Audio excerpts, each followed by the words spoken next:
Вот я считаю, что на Дальнем Востоке это хорошее решение, потому что там плодородные земли, там китайцы выращивают, там много народу.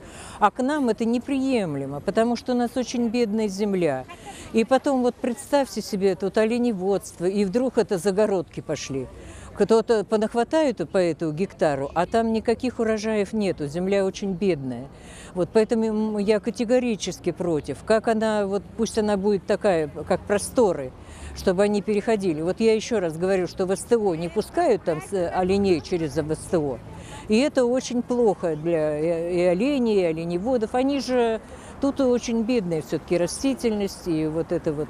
Поэтому я категорически против раздачи земель. В Центральную избирательную комиссию поступило еще 2 дополнительных, 3-е и 4-е ходатайства. И мы надеемся, что все-таки Центральная избирательная комиссия найдет возможность предоставить народу возможность сказать свое мнение по данному законопроекту.